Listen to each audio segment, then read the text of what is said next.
हरे कृष्णा। आप सभी को षटतिला एकादशी व्रत की हार्दिक ढेरों शुभकामनाएं। श्री हरि आप और आपके परिवार पर सदा अपना आशीर्वाद बनाए रखें। माघ मास के कृष्ण पक्ष की एकादशी को षटतिला एकादशी के नाम से पुकारा जाता है। इस दिन एकादशी का व्रत रखने वाले भक्त 6 प्रकार के तिलों से भगवान विष्णु की पूजा करते हैं। इस दिन भगवान विष्णु और माता लक्ष्मी का पूजन किया जाता है। इस दिन भगवान विष्णु को विशेष रूप से तिलों का भोग लगाया जाता है और तिलों का ही दान किया जाता है। तो आइए आज के इस वीडियो में आपको बताते हैं कि साल 2025 में षटतिला एकादशी का व्रत किस दिन रखा जाएगा। इस दिन के सभी शुभ मुहूर्त जानेंगे, एकादशी और द्वादशी तिथि की संपूर्ण जानकारी जानेंगे, पारण का शुभ मुहूर्त, पूजा विधि जानेंगे। षटतिला एकादशी को पाप हरनी एकादशी के नाम से भी जाना जाता है। 6 प्रकार के तिलों का प्रयोग करने के कारण इसे षटतिला एकादशी कहते हैं। इस दिन नहाने वाले जल में तिल मिलाकर स्नान करना चाहिए और तिलों का ही दान करना चाहिए। तो आइए जानते हैं एकादशी तिथि के बारे में। एकादशी तिथि प्रारंभ हो रही है 24 जनवरी दिन शुक्रवार को शाम 7:25 से। एकादशी तिथि समाप्त होगी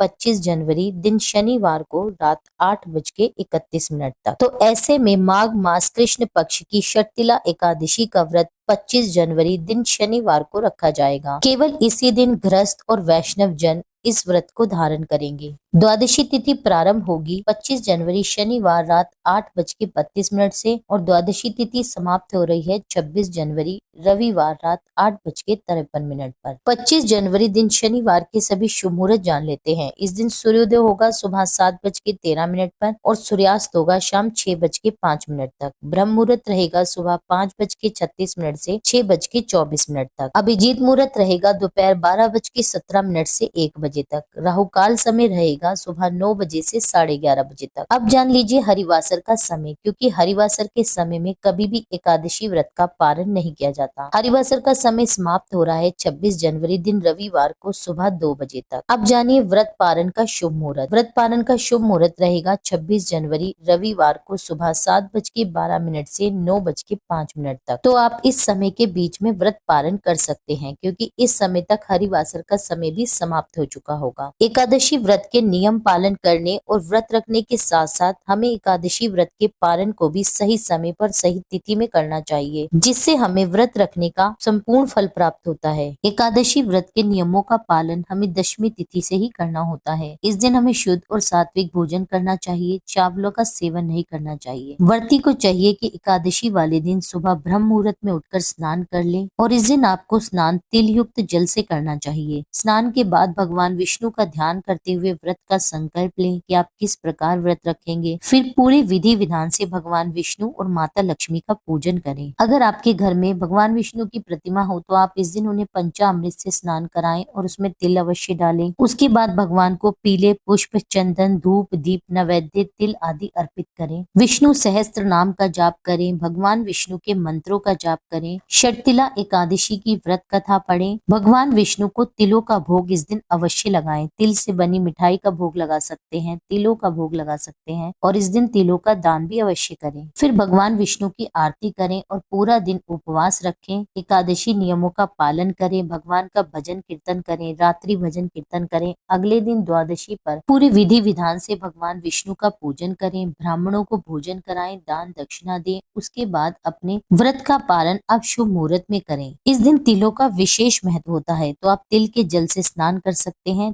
तिल का उपटन प्रयोग कर सकते हैं, तिल का दान कर सकते हैं, तिल की मिठाइयाँ और व्यंजन भगवान को भोग लगा सकते हैं। हिंदू धर्म में तिल का विशेष महत्व होता है, क्योंकि हवन और पूजा के लिए तिल का प्रयोग किया जाता है। यह थी आज की जानकारी। उम्मीद करती हूँ यह जानकारी आपको पसंद आई होगी। वीडियो अच्छी लगी हो तो वीडियो को जरूर लाइक कीजिएगा और जिन लोगों ने अभी तक हमारे चैनल को सब्सक्राइब नहीं किया हो उनसे भी मेरा विनम्र अनुरोध है कि आप चैनल को सब्सक्राइब कर लीजिए, ताकि आपको भी ऐसी जानकारी सही समय पर मिल सके। अगर आपको वीडियो पसंद आती है तो वीडियो पर कॉमेंट भी अवश्य कीजिए। भगवान विष्णु माता लक्ष्मी की जय लिखिए। मेरी वीडियो में अंत तक बने रहने के लिए आप सभी भक्तजनों का हार्दिक आभार। मिलती हूँ आपसे एक अगली वीडियो में। जब तक के लिए जय श्री राधे।